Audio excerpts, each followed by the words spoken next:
नमस्कार साथियों, कैसे हैं आप लोग। आशा करता हूं सभी सही होंगे। साथियों, यूपी पीसीएस 2024 के रिजल्ट में जो भी अनियमितताएं आई हैं कि ज़्यादा प्रश्न सही होने के बावजूद भी कुछ छात्रों का प्री में क्वालिफाई नहीं हुआ है। ऐसे लोगों ने मिलकर एक याचिका दायर की थी हाई कोर्ट में। तो उसी में अब इलाहाबाद हाई कोर्ट ने उत्तर प्रदेश लोक सेवा आयोग को 22 अप्रैल तक का समय दिया है। तो इसके पक्ष में तो सभी होंगे। आपको पता भी है कि आयोग ने आंसर की जारी करने के बाद एक नोटिफिकेशन भी दिया था कि जिन प्रश्न के आंसर्स आप लोगों को गलत लग रहे हैं उन्हें बताएं और हम लोग आंसर की को अपडेट करेंगे।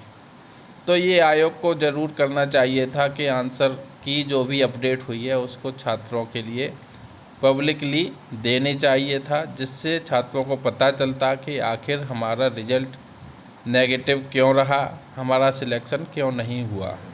अब जिनका सिलेक्शन नहीं हुआ है वो यही सोच रहे हैं कि कुछ ना कुछ गड़बड़ है। अब अगर आंसर की समय पर आ जाती तो छात्र अपना आंसर्स मिलाकर देख सकते थे कि जो प्रश्न हमारा सही है वही डिलीट हुआ है या फिर कुछ और भी चीज़ें हैं जिस कारण से हमारा सिलेक्शन नहीं हो पाया है।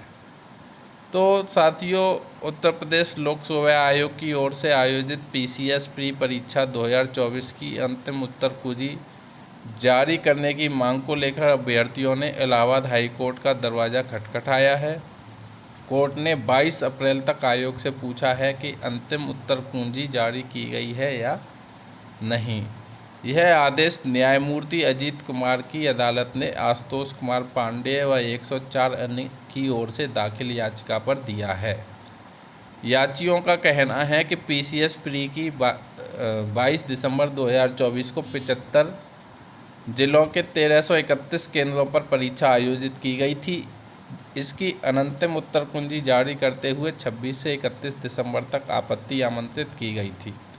अभ्यर्थियों ने आपत्तियां दाखिल की, लेकिन आपत्तियों का निस्तारण किए बगैर 28 फरवरी का को परिणाम घोषित कर दिया गया।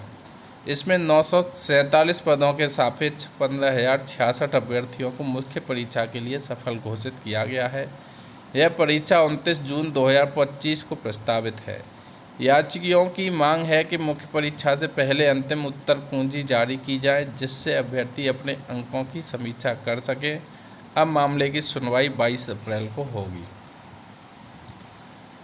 तो साथियों, इसमें इलाहाबाद हाई कोर्ट ने लोक सेवा आयोग को 22 अप्रैल तक का समय दिया है, लेकिन इसका कारण जानना बहुत ही ज़रूरी है कि उत्तर कुंजी जारी न करने पर आयोग की मंशा क्या है, क्या छिपा रहा है आयोग।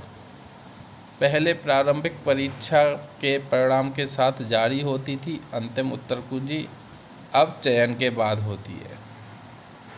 तो पीसीएस प्रारंभिक परीक्षा 2024 की उत्तर कुंजी जारी न करके उत्तर प्रदेश लोक सेवा आयोग चौतरफा घिर गया है। इलाहाबाद हाई कोर्ट ने भी आयोग से पूछा है कि संशोधित उत्तर कुंजी जारी की या नहीं। सवाल उठ रहे हैं कि संशोधित उत्तर कुंजी में ऐसा क्या है जो आयोग छिपा रहा है। पीसीएस 2018 से पहले आमतौर पर प्रारंभिक परीक्षा के परिणाम के साथ ही संशोधित उत्तर कुंजी जारी कर दी जाती थी, लेकिन 2018 से इसमें बदलाव हुआ। अब अंतिम चयन परिणाम घोषित होने के बाद संशोधित उत्तर कुंजी जारी की जाने लगी। हालांकि इस प्रक्रिया में बदलाव से अभ्यर्थियों को नुकसान, लेकिन आयोग को राहत मिली। पहले पीसीएस प्री के रिजल्ट के साथ संशोधित उत्तर कुंजी जारी होने पर आपत्तियों के निस्तारण से असंतुष्ट अभ्यर्थी कोर्ट चले जाते थे। वहीं कुछ मामलों में आयोग को प्रारंभिक परीक्षा का परिणाम भी संशोधित करना पड़ता था। आयोग ने जब व्यवस्था बदलते हुए अंतिम चयन परिणाम घोषित होने के बाद संशोधित उत्तर कुंजी जारी करने की प्रक्रिया शुरू की, तो अभ्यर्थियों ने इसका विरोध किया। अब जो है समय से जारी हो उत्तर कुंजी से तो बेहतर होगा मूल्यांकन। अगर आयोग समय से संशोधित उत्तर कुंजी जारी कर दे तो अभ्यर्थियों को भी पता चला जाएगा कि उनकी आपत्तियों का निस्तारण हुआ या नहीं, और हुआ तो वह कितना सही है। संशोधित उत्तर कुंजी देखकर ही अभ्यर्थी अपना मूल्यांकन करते हैं ताकि अगली परीक्षा की तैयारी बेहतर तरीके से की जा सके। अभ्यर्थियों का दावा है कि पीसीएस प्रारंभिक परीक्षा 2024 में 1 दर्जन सवाल गलत पूछे गए थे। आपत्तियों के निस्तारण के बाद जारी होता है रिजल्ट। अंतिम उत्तर कुंजी आने पर आने वाली आपत्तियों के निस्तारण के बाद प्रारंभिक परीक्षा का परिणाम घोषित करने का प्रावधान है। आयोग प्रारंभिक परीक्षा के बाद 2-3 माह में रिजल्ट तो घोषित कर दे रहा है, लेकिन उत्तर कुंजी जारी नहीं कर रहा है। अभ्यर्थियों का सवाल है कि जिस संशोधित उत्तर कुंजी के आधार पर रिजल्ट जारी किया जा रहा है, उस उत्तर कुंजी को जारी करने से आयोग क्यों कतरा रहा है।